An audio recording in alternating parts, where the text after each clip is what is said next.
볼펜 끝이 종이 위를 눌러 긁히는 마찰음이 귓속을 채우더군요. 그 진동이 손목을 타고 팔꿈치까지 올라왔고 어깨가 굳어지는 게 느껴졌습니다. 저는 그 순간에도 웃고 있었어요. 시어머님과 시누이가 제 얼굴을 빤히 쳐다보고 있었거든요. 시어머님 목소리가 날카롭게 귀를 찔렀습니다. 하지만 전 그냥 고개를 저으며 펜을 놓았어요. 포기각서. 남편 사망보험금 5억 원에 대한 제 모든 권리를 포기한다는 내용이었습니다. 제 이름 석자가 그 종이 위에 또박또박 새겨졌죠. 제가 그렇게 대답하자 시어머님 얼굴에 환한 웃음이 번졌습니다. 시누이 민정 씨도 옆에서 박수를 치듯 손을 모았어요.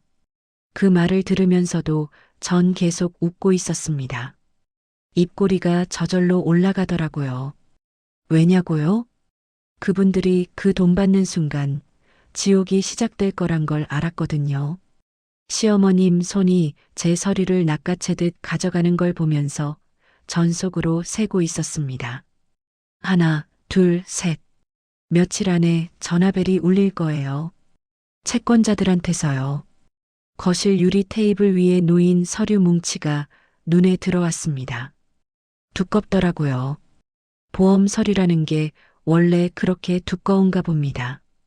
시어머님이 그 서류를 들어 올리는 순간 테이블 표면에서 둔탁한 진동이 일었어요.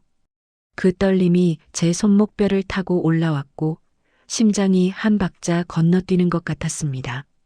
시누이가 그렇게 말하면서 제 어깨를 툭 두드렸어요.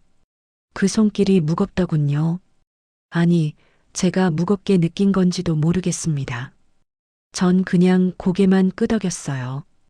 말을 하면 웃음이 터질 것 같았거든요. 그날 제가 왜 웃었는지 지금부터 말씀드릴게요. 그 웃음 뒤에 뭐가 숨어 있었는지요. 한 달 전으로 돌아가야 합니다. 그때의 저는 아무것도 몰랐어요. 그저 남편을 잃은 평범한 과부였을 뿐이었죠.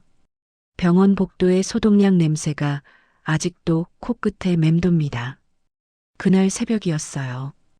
휴대폰이 울렸는데 모르는 번호더라고요. 받자마자 들린 건 응급실 간호사 목소리였습니다. 그 말을 듣는 순간 다리에 힘이 풀렸어요.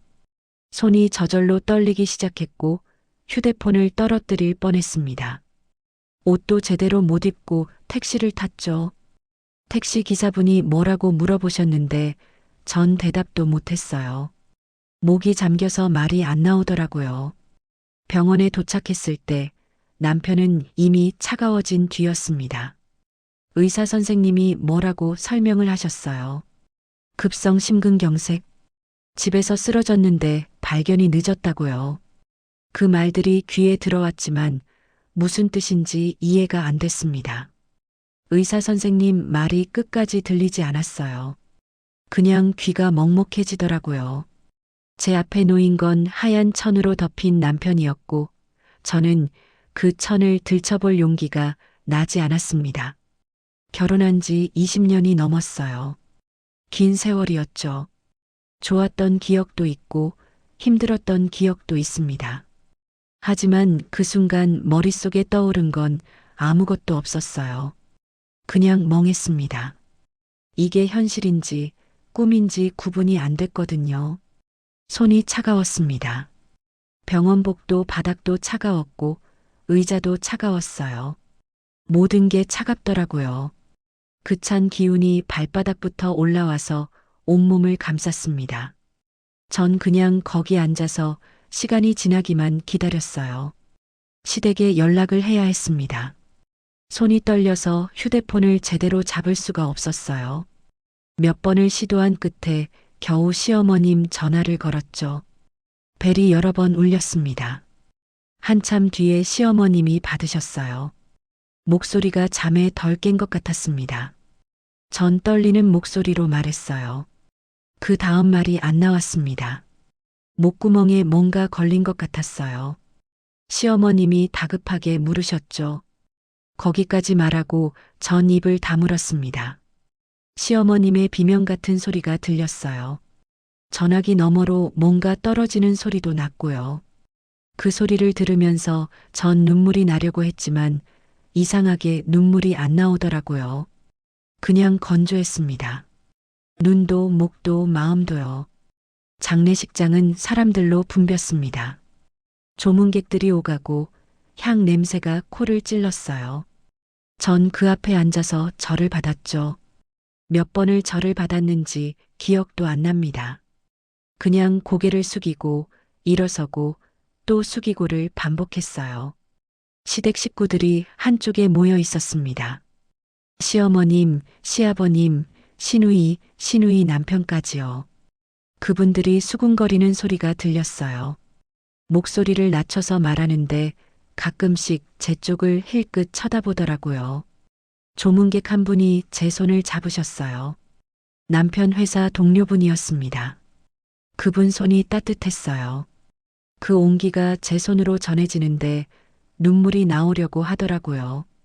하지만 참았습니다. 울면 안 될 것 같았거든요.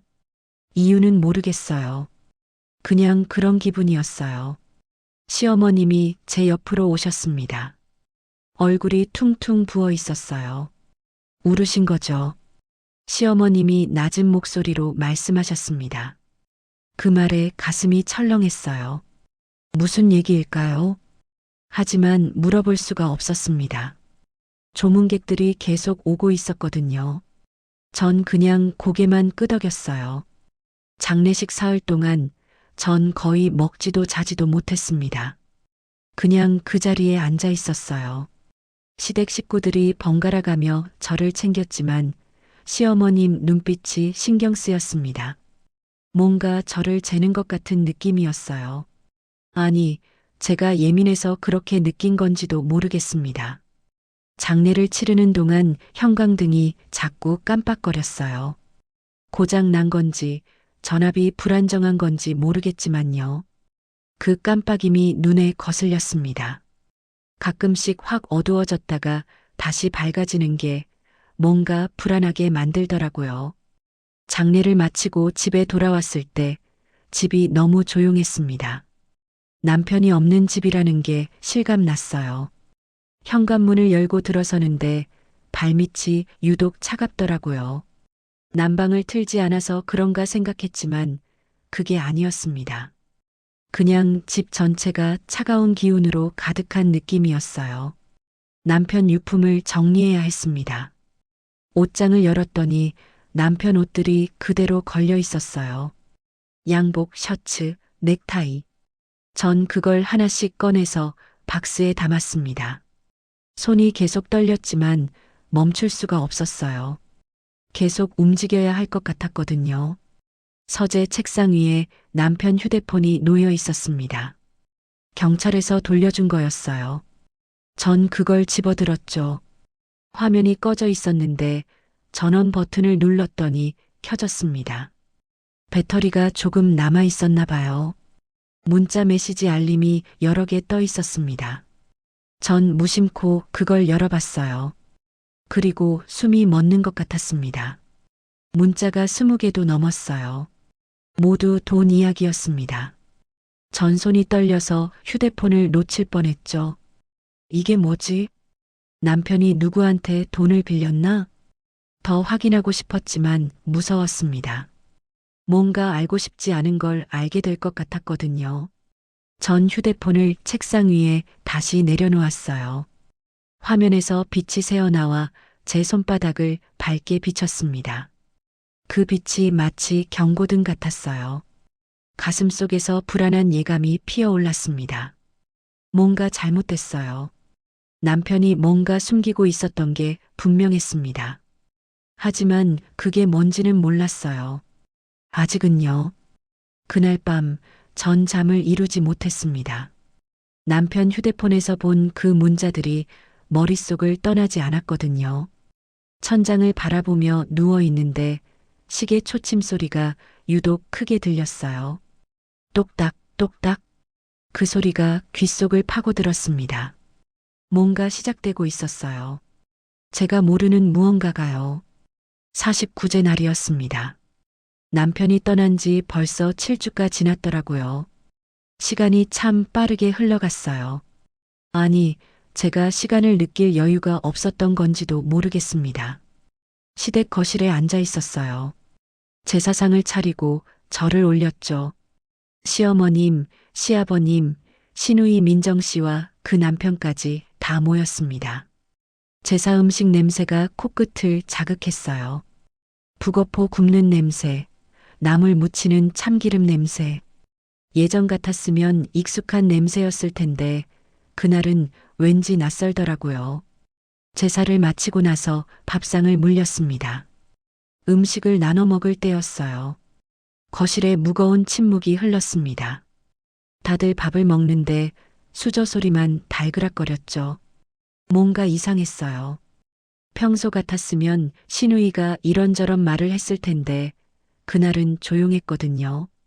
시어머님이 먼저 수저를 내려놓으셨습니다. 그 소리가 유난히 크게 들렸어요. 테이블 위에 놓인 유리 접시가 살짝 흔들리는 게 보였습니다. 시어머님이 저를 쳐다보셨죠. 눈빛이 날카로웠어요. 전 수저를 놓고 고개를 들었습니다. 가슴이 두근거리기 시작했어요. 뭔가 올 게 왔구나 싶었거든요. 시어머님 목소리가 낮게 깔렸습니다. 전 손을 무릎 위에 모았어요. 손바닥에 땀이 나더라고요. 시아버님도 숟가락을 내려놓으셨고 시누이는 팔짱을 끼고 저를 바라봤습니다. 거실 벽식에 초침 소리가 들렸어요. 똑딱 똑딱. 그 소리가 귓속으로 파고들었습니다. 공기가 무겁게 가라앉는 게 느껴졌어요. 시어머님이 입을 여셨습니다. 그 말에 전 움찔했어요. 보험금. 그렇죠. 남편이 보험을 들어놨었습니다. 전 그걸 거의 잊고 있었거든요. 시어머님이 물으셨어요. 전 고개를 가로저었습니다. 정확한 금액은 몰랐거든요. 보험회사에서 연락이 왔었는데 서류를 정리하는 중이라고만 들었어요. 시누이 민정 씨가 끼어들었습니다. 그 말에 전 눈이 커졌어요. 5억? 그렇게 큰 돈이었나요? 시누이 목소리에 흥분이 섞여 있었습니다. 시어머님도 숨을 깊게 들이마시는 게 들렸어요. 그 숨소리가 거칠었습니다. 좁은 거실 공간에 그 소리가 울렸고 제 등골이 서늘해지는 느낌이 들었어요. 제가 조심스럽게 말했어요. 시어머님이 고개를 끄덕이셨습니다. 잠시 침묵이 흘렀습니다. 시어머님이 찻잔을 들어 한 모금 마셨어요. 찻잔을 내려놓는 소리가 또 크게 났습니다. 전 숨을 참고 다음 말을 기다렸죠. 시어머님이 말을 이었습니다. 전 고개를 끄덕였어요. 그 정도는 알고 있었습니다. 하지만 시어머님 말투가 뭔가 이상했어요. 뭔가 더 있을 것 같았거든요. 보험금은 법적으로 배우자한테 먼저 가게 돼 있다는 거 저도 알고 있었어요. 근데 말이죠. 포기각서라는 게 있대요. 그걸 쓰면 다른 가족한테도 돈이 넘어갈 수 있다고 하더라고요. 시누이가 재빨리 덧붙였습니다. 전 두 분을 번갈아 쳐다봤어요. 이게 무슨 소리지? 포기각서? 그러니까 제가 돈을 포기하라는 말인가요? 가슴이 답답해지기 시작했습니다. 숨이 제대로 안 쉬어지는 것 같았어요. 전물 한 모금을 마셨습니다. 목이 말랐거든요. 컵을 내려놓는데 손이 떨렸어요. 시어머님이 몸을 앞으로 숙이셨습니다. 눈빛이 더 날카로워졌어요. 그 말에 가슴이 철렁 내려앉았습니다. 아, 이런 식으로 나오시는구나. 전 입술을 꽉 깨물었어요. 시누이가 옆에서 거들었습니다. 시어머님이 고개를 끄덕이며 말을 이었습니다. 그 말이 귓속으로 칼날처럼 꽂혔습니다. 숨이 막혔어요. 손이 저절로 떨리기 시작했고 무릎 위에 놓인 손을 꽉 쥐었습니다. 손톱이 손바닥을 파고드는 게 느껴졌죠. 참 기가 막히더라고요. 20년 동안 시댁 눈치 보며 살았어요. 명절마다 제사 음식 준비하고 시어머님 병원 모시고 다니고 시댁 대소사 챙기고 그게 아무것도 아니란 말인가요? 하지만 전 말을 못했습니다. 입이 안 떨어지더라고요. 그냥 고개를 숙이고 앉아 있었어요. 시어머님이 한숨을 쉬셨습니다. 가족. 그 단어가 귓속에서 맴돌았습니다. 전 가족이 아니었나요? 20년을 같이 살았는데요.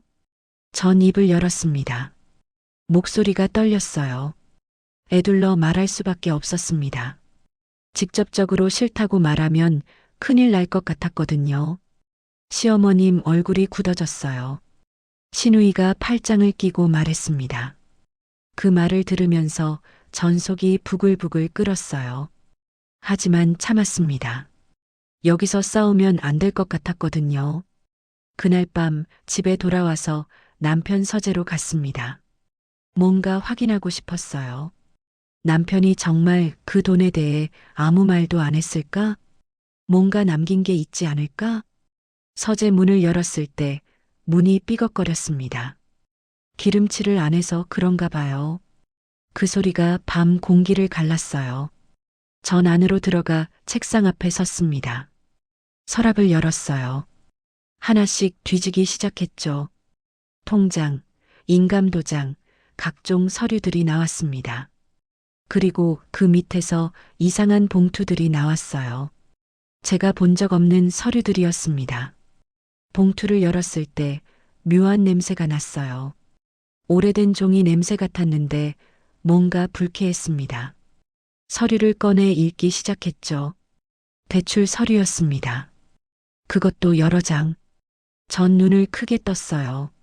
이게 뭐지? 남편이 대출을 받았나? 금액을 확인하는 순간 손에서 서류가 떨어졌습니다. 억 단위였어요. 그것도 한두 군데가 아니었습니다.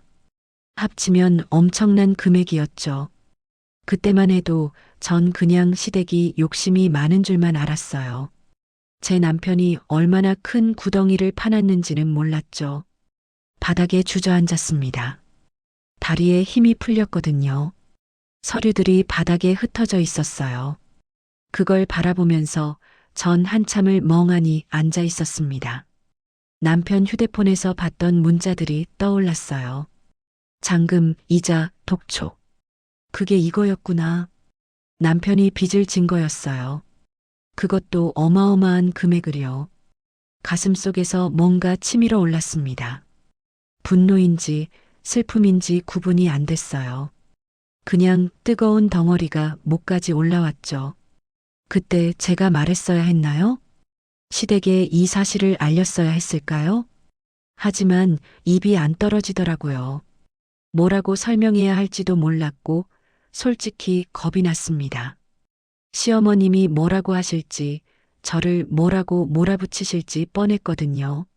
전 서류를 다시 봉투에 넣었어요. 그리고 서랍 깊숙이 집어넣었습니다. 손이 계속 떨렸지만 어쩔 수 없었어요. 밖에서 빗방울이 떨어지기 시작했습니다. 창문을 타고 물줄기가 흘러내렸어요. 그걸 바라보면서 전 생각했습니다. 이제 어떻게 해야 하지? 이상하게도 그 순간 화가 나지 않더라고요. 오히려 모든 게 제자리를 찾아가는 기분이었어요. 퍼즐 조각이 맞춰지는 느낌이랄까요? 시댁이 그렇게 보험금을 탐내는 이유도 제가 왜 이렇게 마음이 불편했는지도요. 책상 서랍을 닫으면서 전 입꼬리가 올라가는 걸 느꼈습니다. 웃긴 건 아니었어요. 그냥 씁쓸한 웃음이었죠. 참 인생 재미있다는 생각이 들었거든요. 며칠이 지났습니다. 시댁에서 연락이 없었어요. 아마 제가 생각할 시간을 주는 것 같았죠. 하지만 전 그 시간 동안 서재 서류들만 들여다보고 있었습니다. 그날 오후였어요. 설거지를 하고 있는데 휴대폰이 울렸습니다.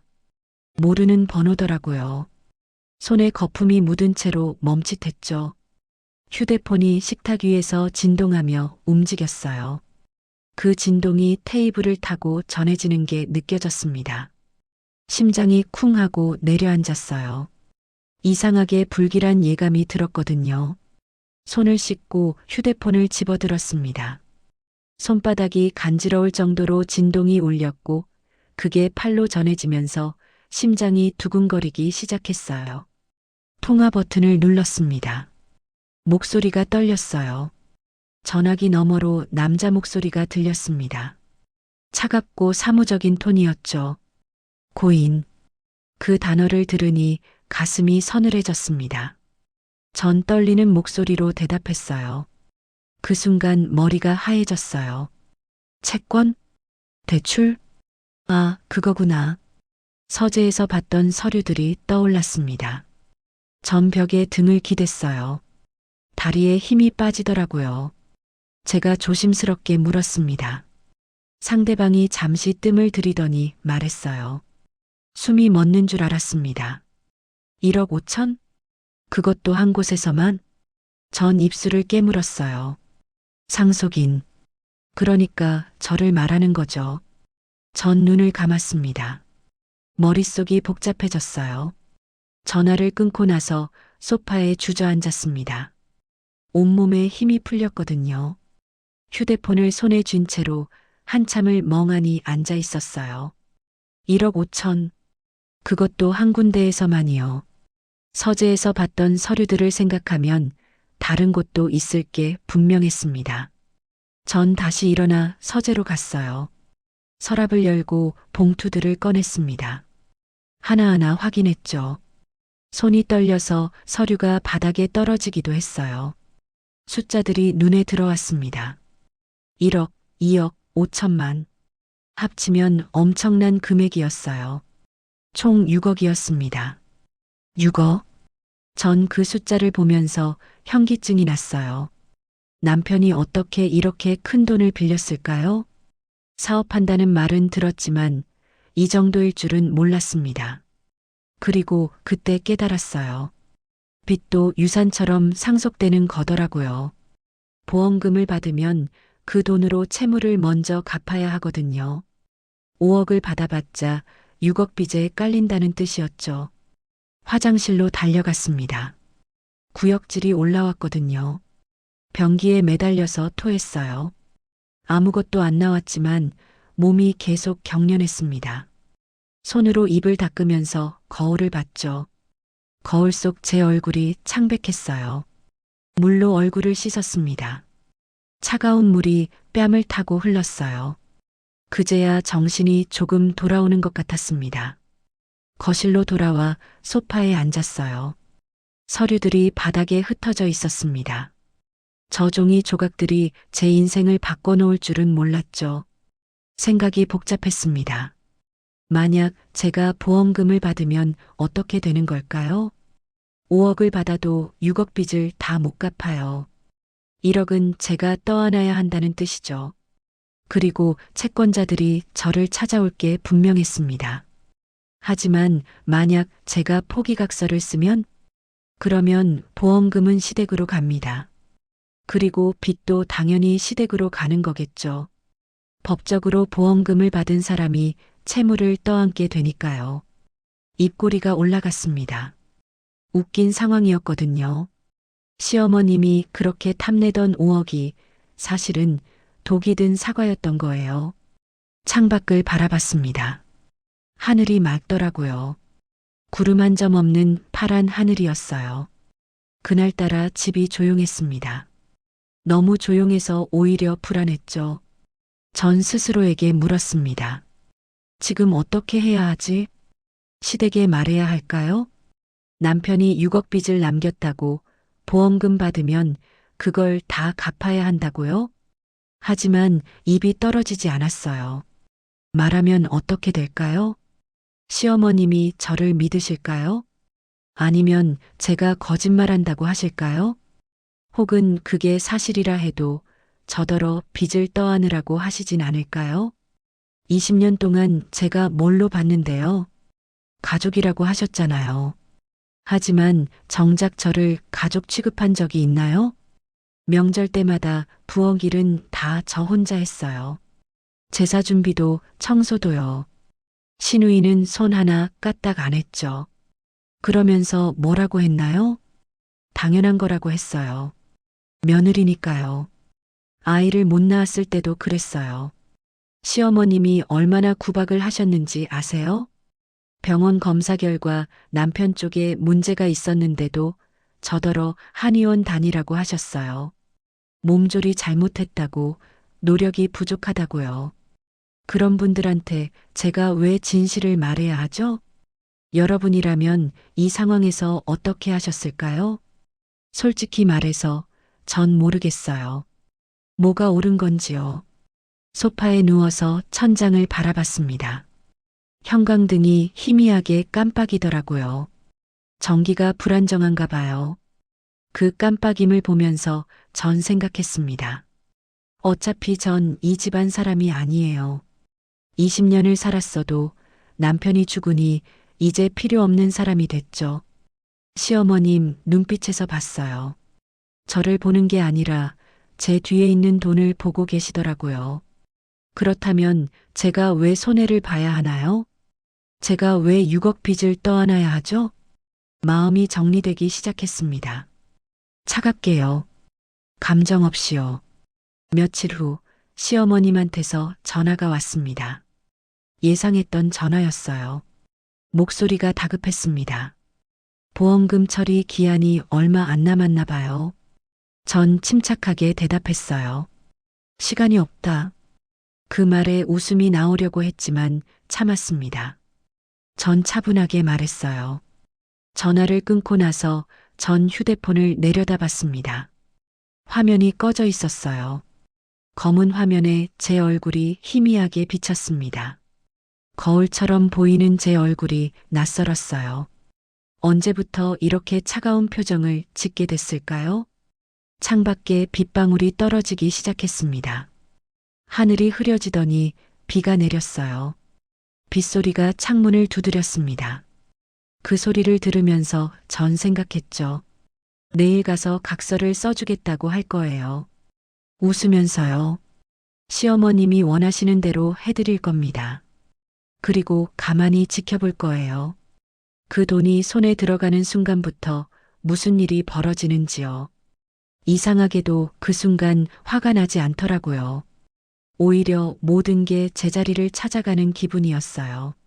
제가 20년 동안 참았던 것들, 삼켰던 말들, 눌러 담았던 감정들이 이제 돌아갈 차례였습니다. 다만 제 손으로 직접 갚는 게 아니라 그분들이 스스로 받으시는 거겠죠. 휴대폰을 테이블 위에 내려놓았습니다. 화면이 켜지면서 시간이 보였어요. 밤 9시.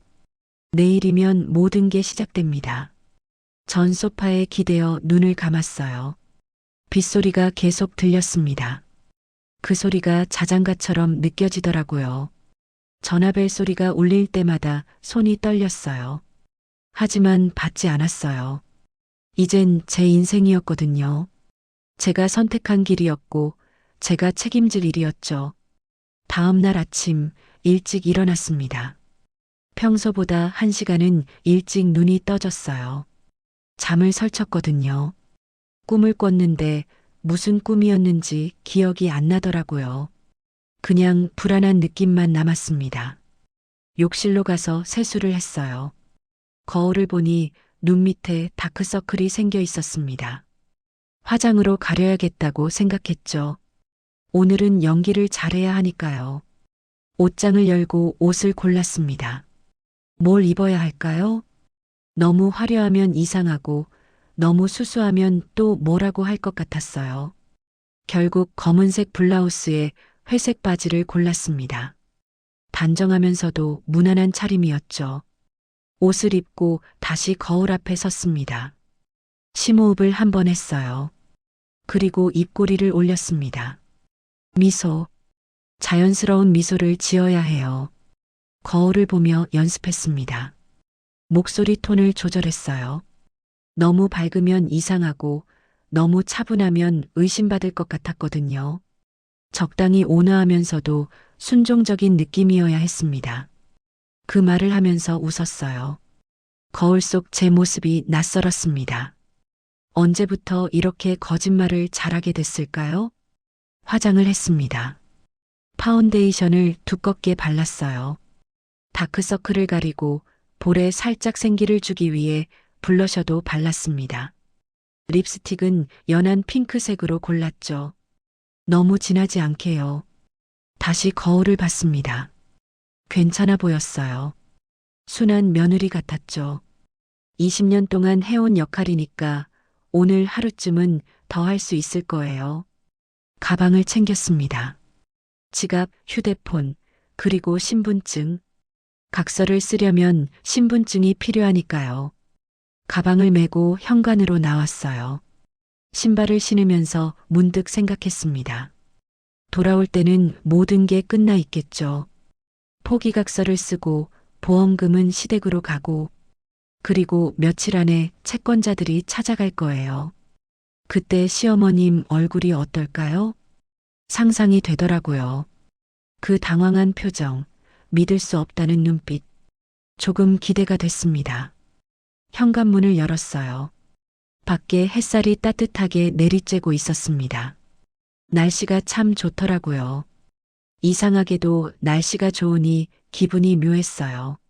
뭔가 어울리지 않는 느낌이랄까요? 시댁 앞에 도착했을 때 잠시 멈춰 섰습니다. 대문 앞에서요. 손을 들어 초인종을 누르려는데 손이 떨리더라고요.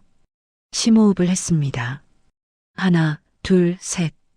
천천히 숨을 들이마시고 내쉬었어요. 가슴이 두근거렸습니다. 긴장되는 건지 흥분되는 건지 모르겠더라고요. 다시 한번 입꼬리를 올렸습니다. 미소. 자연스러운 미소요. 괜찮아요. 할 수 있어요. 초인종을 눌렀습니다. 딩동. 벨소리가 집 안으로 울려 퍼졌어요. 잠시 후 발소리가 들렸고 문이 열렸습니다. 시어머님이었어요. 얼굴에 환한 미소를 띠고 계셨죠. 목소리가 평소보다 부드러웠습니다. 전 고개를 숙이며 인사했어요. 거실로 들어갔습니다.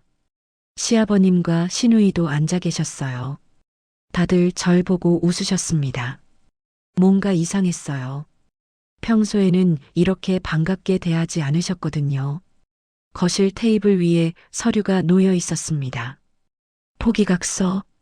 이미 준비해 놓으셨나 봐요. 전 그 서류를 보면서 속으로 웃었습니다. 시어머님이 말씀하셨어요. 전 소파에 앉았습니다. 테이블을 사이에 두고 시댁 식구들과 마주 앉았죠. 시어머님이 서류를 제 쪽으로 밀었습니다. 그 순간 두꺼운 종이 뭉치가 유리 테이블 표면을 스치며 둔탁한 소리를 냈어요.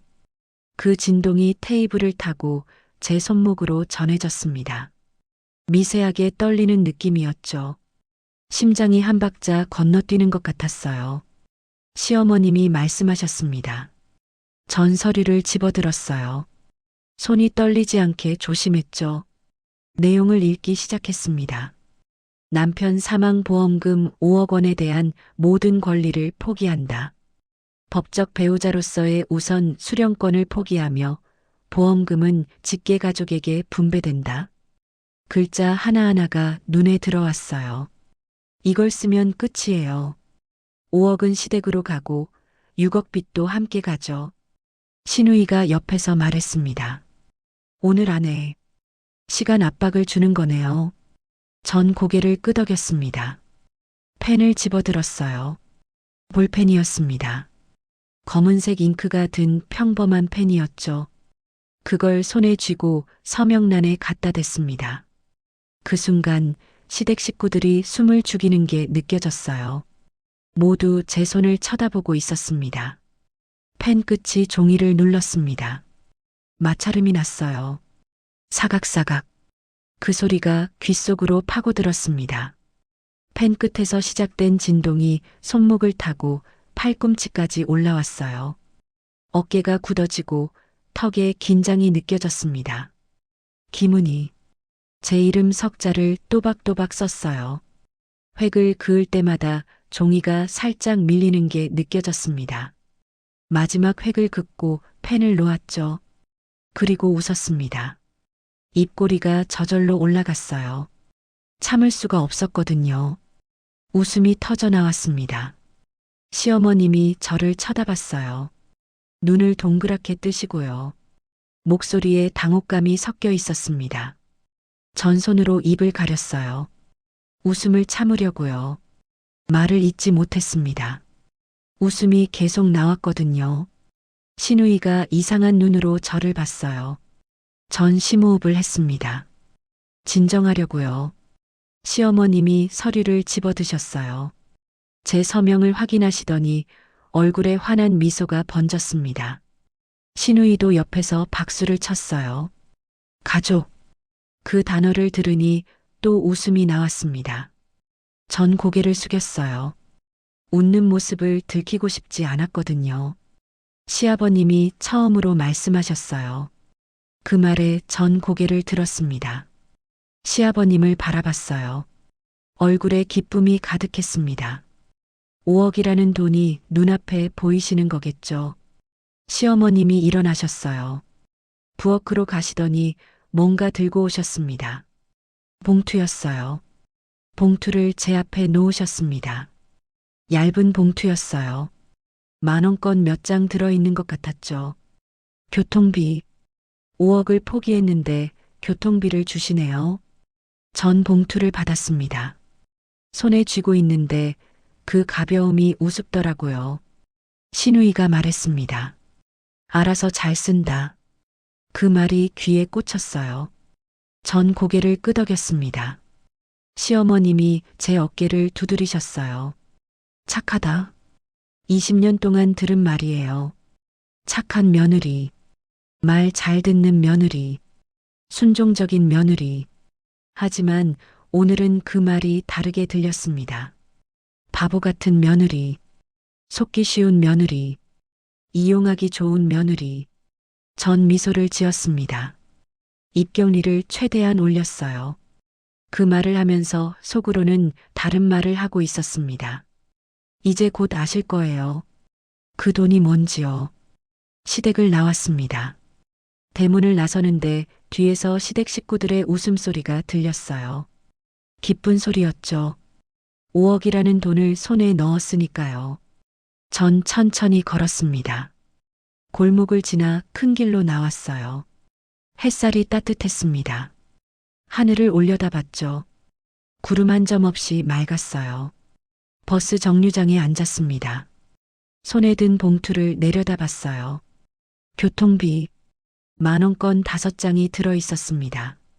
5만 원. 5억을 포기하고 받은 게 5만 원이에요. 웃음이 또 나왔습니다. 이번엔 소리내서 웃었어요. 혼자 앉아서 웃으니까 지나가는 사람들이 저를 쳐다봤습니다. 하지만 상관없었어요. 제가 왜 웃었냐고요? 그분들은 모르시겠죠. 제가 왜 그렇게 쉽게 각서를 써줬는지요. 속마음을 말씀드릴게요. 그 5억이 손에 들어가는 순간 지옥이 시작될 거란 걸 알았거든요. 6억 빚쟁이들이 몰려올 거예요. 시댁으로요. 채권자들은 보험금 받은 사람을 찾아갑니다. 법적으로 그렇게 돼 있거든요. 5억을 받았으니 6억을 갚으라고 할 거예요. 모자라는 1억은 시댁이 어떻게든 메워야겠죠. 집을 팔아야 할 수도 있어요. 아니면 시어머님 노후 자금을 다 털어야 할 수도 있고요. 어떻게 되든 제 알 바 아니에요. 20년 동안 참았어요. 시댁 눈치 보며 구박당하며 무시당하며 살았죠. 아이 못 낳는다고 쓸모없다고 남의 집 식구라고 들었습니다. 그런데 돈 앞에서는 가족이라고 하시더라고요. 며느리니까 당연히 양보해야 한다고요. 아들 키운 보람이 있어야 한다면서요. 좋아요. 그렇게 하시죠. 보험금 받으세요. 그 돈으로 뭐 하시든 마음대로 하세요. 하지만 그 뒤에 뭐가 따라오는지는 제가 알려드리지 않을 거예요. 직접 경험하셔야죠. 제가 6억 빚을 알고도 말 안 한 게 잘못이냐고요? 글쎄요. 저도 잘 모르겠어요. 하지만 후회는 안 해요. 그분들이 저를 가족으로 대했다면, 제가 20년 동안 한 일들을 인정해줬다면, 최소한의 존중이라도 해줬다면요. 어쩌면 달랐을지도 모르죠. 하지만 그러지 않으셨잖아요. 끝까지 저를 이용할 생각만 하셨어요. 그렇다면 저도 제 방식대로 할 권리가 있는 거 아닌가요? 버스가 왔습니다. 전 일어나서 버스에 올랐어요. 창밖을 바라보면서 생각했습니다. 며칠 안에 전화가 올 거예요. 시어머님한테서요. 울먹이는 목소리로 도와달라고요. 하지만 전 받지 않을 겁니다. 더 이상 제 일이 아니거든요. 5억을 포기한 게 아니에요. 6억 빚을 떠넘긴 거죠. 그게 제 복수였습니다. 조용하고 합법적이고 완벽한 복수요. 창밖으로 시댁이 점점 멀어졌어요. 저 집에 다시 갈 일은 없을 거예요. 이제 끝났으니까요. 손에 든 5만 원을 지갑에 넣었습니다. 그리고 창밖을 바라봤죠. 하늘이 여전히 맑았어요. 제가 웃었던 이유, 이제 조금 이해가 되시나요? 이틀이 지났습니다. 그 이틀 동안 전 조용히 지냈어요. 집에서 평소처럼 지냈죠. 청소하고 밥 먹고 텔레비전 보고 아무 일도 없는 것처럼요. 하지만 속으로는 세고 있었습니다. 하나, 둘. 보험금이 언제 입금될까요? 보험사에서 처리하는데 이틀 정도 걸린다고 들었거든요. 오후였어요. 설거지를 하고 있는데 휴대폰이 울렸습니다. 시어머님이었어요.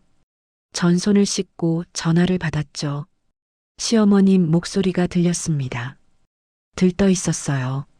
흥분한 목소리였죠. 그 말에 전 입꼬리가 올라가는 걸 느꼈습니다. 드디어 시작됐구나. 제가 담담하게 대답했어요. 시어머님이 말을 이었습니다. 착하다. 또 그 말이네요. 전 웃음을 참으며 대답했습니다. 밥. 5억 받고 밥을 사준다고 하시네요. 전 고개를 끄덕였습니다. 물론 시어머님은 보지 못하시겠지만요. 전화가 끊어졌습니다. 전 휴대폰을 내려다봤어요. 화면에 통화 종료 표시가 떴습니다. 소파에 앉았어요. 창밖을 바라봤죠. 하늘이 흐렸습니다. 비가 올 것 같더라고요. 바람이 불어서 나뭇가지가 흔들렸어요. 이제 기다리는 일만 남았습니다. 채권자들이 언제 움직일까요? 오늘? 내일? 아니면 모레? 손가락으로 소파 팔걸이를 톡톡 두드렸어요. 기다림이 길게 느껴졌습니다. 시계를 봤죠. 오후 2시. 아직 시간이 많이 남았어요. 텔레비전을 켰습니다. 드라마가 나오고 있었어요. 하지만 내용이 귀에 안 들어왔습니다. 그냥 화면만 보고 있었죠. 휴대폰을 들여다봤어요. 메시지가 왔습니다. 신우이였어요. 학원비 5억 중에 얼마나 쓰실 건지 모르겠지만 곧 다 토해내셔야 할 거예요. 전 답장을 보내지 않았습니다. 다음 날 오전이었습니다. 장을 보러 나갔다가 돌아오는 길이었어요. 장바구니를 들고 골목을 걷는데 휴대폰이 울렸습니다. 모르는 번호였어요. 또 채권자인가 싶었죠. 전 받지 않았습니다. 이제 제 일이 아니니까요. 하지만 전화벨이 계속 울렸어요. 끊어도 또 걸려왔습니다. 5번째쯤 됐을 때 전 받았어요. 아, 이 사람이구나. 예전에 전화했던 그 사람이에요. 전 걸음을 멈췄습니다. 그 질문에 전 미소를 지었습니다. 전화가 끊어졌습니다. 전 휴대폰을 주머니에 넣고 다시 걸었어요. 집까지 얼마 안 남았습니다. 집에 도착해서 장바구니를 내려놓았어요. 그리고 소파에 앉았죠. 이제 시작됐어요. 채권자들이 움직이기 시작했습니다. 오후가 되자 휴대폰이 또 울렸습니다. 이번엔 다른 번호였어요. 역시 채권자였죠. 그 다음엔 또 다른 번호. 1시간 동안 전화가 5통 왔습니다. 전 하나도 받지 않았어요. 그냥 울리게 내버려뒀죠. 벨소리가 집 안을 채웠습니다. 그 소리를 들으면서 전 차를 마셨어요. 손이 떨렸습니다. 긴장돼서요. 아니, 긴장이라기보다는 뭔가 기대감 같은 거였어요. 곧 시어머님한테서 연락이 올 거예요. 울면서 도와달라고요. 창밖을 봤습니다. 비가 내리기 시작했어요. 빗방울이 유리창을 때렸습니다. 소리가 들렸죠. 톡톡톡. 그 소리가 마음을 진정시켜줬어요. 찻잔을 내려놓았습니다. 손이 조금 덜 떨렸어요. 심호흡을 했죠. 이제 곧이에요. 전화벨 소리가 울릴 때마다 손이 떨렸어요. 하지만 받지 않았어요. 이젠 제 인생이었거든요. 제가 선택한 길이고 제가 책임질 일이었죠. 시댁은 더 이상 제 가족이 아니에요. 그분들이 그렇게 만드셨으니까요. 시계를 봤습니다. 저녁 6시. 어두워지기 시작했어요. 빗소리가 점점 커졌습니다. 다음 날 아침이었습니다. 일찍 일어났어요. 잠을 설쳤거든요. 꿈을 꿨는데 시어머님이 우는 꿈이었어요. 제 앞에서 무릎 꿇고 울고 계셨죠. 꿈에서 깨어나니 기분이 묘했습니다. 찝찝하기도 하고 또 한편으로는 속이 시원하기도 하고요. 커피를 내려 마셨어요. 쓴맛이 입안을 채웠습니다. 창밖을 보니 비가 그쳤더라고요. 하늘이 맑았어요. 10시쯤 됐을 때 휴대폰이 울렸습니다. 시어머님이었어요. 전 한참을 쳐다만 봤습니다. 받을까 말까? 벨이 계속 울렸어요. 5번, 6번. 결국 전 받았습니다. 목소리가 떨리고 있었습니다. 울먹이는 소리였어요. 시어머님이 우시는 거예요. 제가 물었습니다. 목소리를 최대한 차분하게 유지했어요. 시어머님이 한숨을 쉬셨습니다. 그 말에 전 눈을 감았습니다. 드디어 아셨구나. 시어머님이 말을 이었어요. 6억. 그 숫자를 들으시니까 얼마나 놀라셨을까요? 전 아무 말도 하지 않았습니다. 그냥 듣고만 있었어요. 시어머님 목소리가 점점 커졌습니다. 공포와 분노가 섞여 있었어요. 그 질문에 전 입술을 깨물었습니다. 대답해야 할까요? 짧게 대답했습니다. 시어머님이 숨을 헐떡이는 소리가 들렸어요. 목소리가 날카로워졌습니다. 화가 나신 거죠? 전 침착하게 말했어요. 시어머님이 소리쳤습니다. 전화기 너머로 울음소리가 들렸어요. 시누이 목소리도 들렸죠. 뭐라고 말하는 것 같았는데 정확히는 안 들렸어요. 시어머님이 다시 말씀하셨습니다. 그 말을 듣는 순간 뭔가 끊어지는 소리가 들렸습니다. 머릿속에서요. 마지막 끈이 툭 끊어지는 느낌이었어요. 전 천천히 입을 열었습니다. 목소리가 달라졌어요. 차갑게요. 시어머님이 움찔하는 게 느껴졌습니다. 전말을 이었어요. 전 시어머님을 그렇게 불렀습니다. 그쪽? 남처럼요. 시어머님이 숨을 삼키는 소리가 들렸어요. 제 목소리가 차가웠습니다. 감정이 하나도 안 실렸어요. 그냥 사실만 말하는 거였죠. 시어머님이 뭐라고 말하려 했지만 전 끊지 않았습니다. 목소리가 점점 낮아졌습니다. 하지만 또렷했어요. 떨림 하나 없이 말했죠. 시어머님이 울기 시작했습니다. 흐느끼는 소리가 들렸어요. 하지만 전 마음이 흔들리지 않았습니다. 시어머님이 뭐라고 말하려 했지만 전 끊지 않았습니다. 말을 끊었습니다. 짧고 날카롭게요. 시어머님이 말문이 막힌 것 같았어요. 전 숨을 한 번 쉬고 마지막 말을 했습니다. 전화를 끊었습니다. 손이 떨렸어요. 아드레날린이 온몸을 돌았습니다. 심장이 빠르게 뛰었죠. 휴대폰을 소파에 던졌어요. 그리고 두 손으로 얼굴을 감쌌습니다. 숨을 크게 쉬었어요. 하나, 둘, 셋. 했어요. 드디어 했습니다. 20년 동안 참았던 말을 다 쏟아냈어요. 눈물이 나올 것 같았지만 안 났습니다. 그냥 후련했어요. 속이 뻥 뚫린 기분이었죠. 창밖을 봤어요. 하늘이 맑았습니다. 햇살이 창문으로 들어왔어요. 따뜻하더라고요. 휴대폰이 다시 울렸습니다. 시어머님이었어요. 전 받지 않았습니다. 그 다음에도 울렸죠. 또 받지 않았어요. 진동 모드로 바꿨습니다. 휴대폰이 소파 위에서 떨렸어요. 하지만 소리는 안 났죠.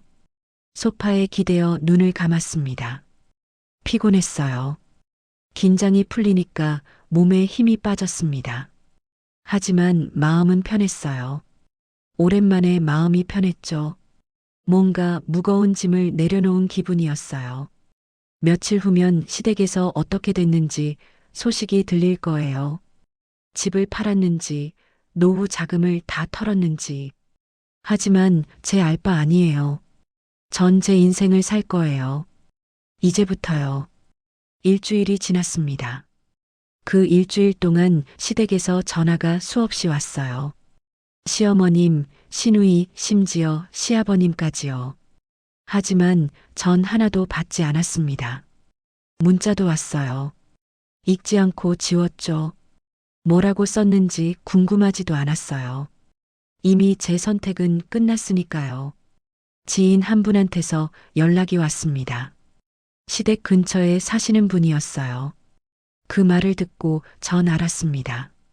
채권자들이 본격적으로 움직이기 시작했구나. 전 차분하게 대답했어요. 거짓말은 아니었어요. 정말 연락 안 했으니까요. 지인이 한숨을 쉬었습니다.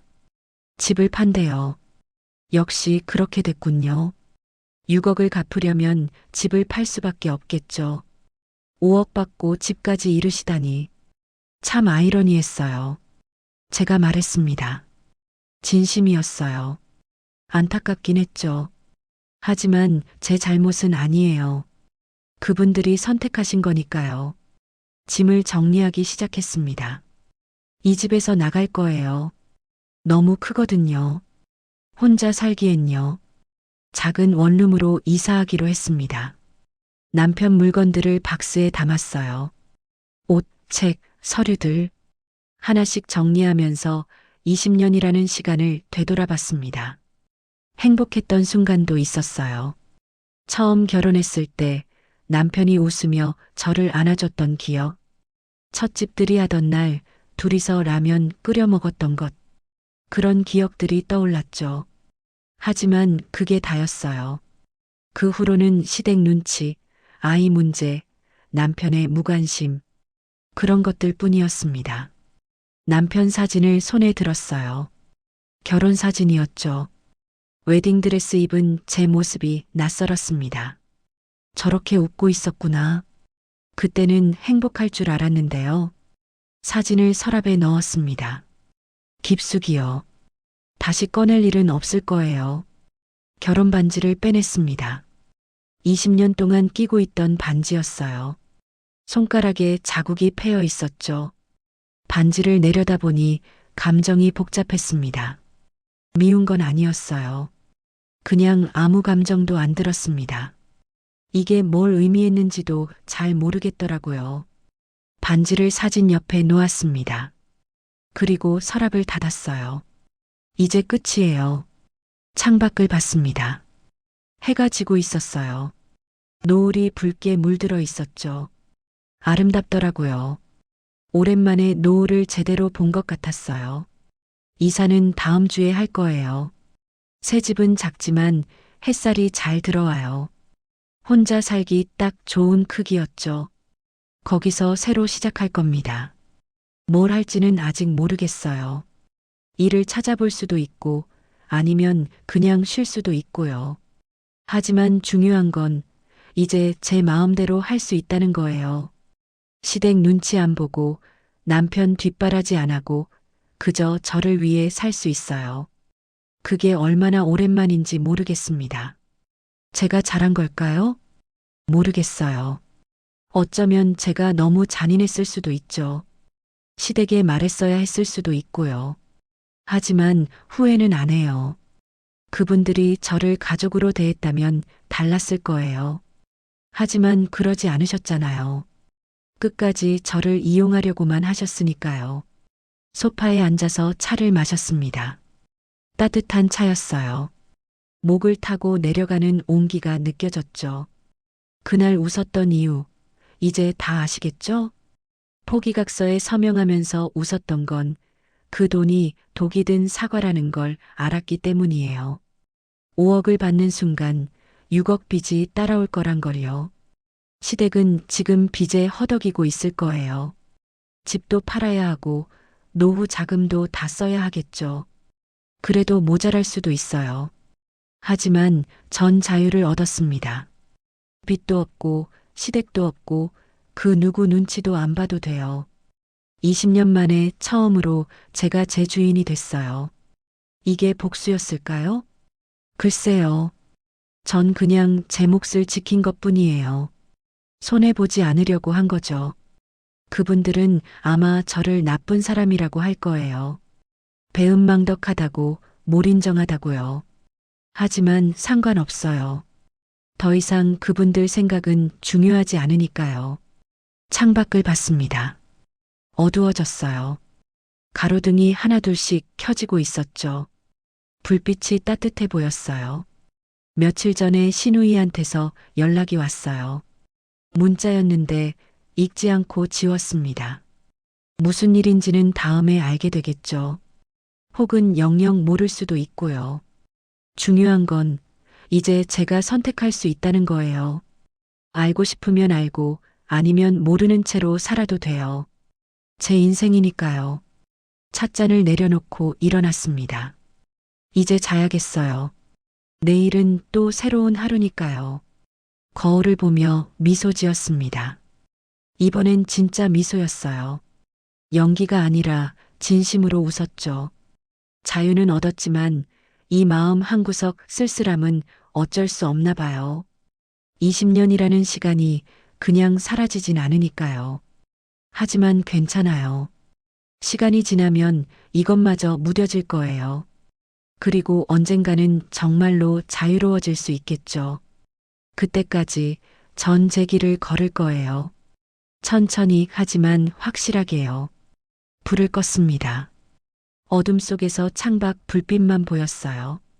그 불빛을 보면서 잠이 들었습니다. 내일은 또 어떤 하루가 될까요? 모르겠어요. 하지만 기대되더라고요.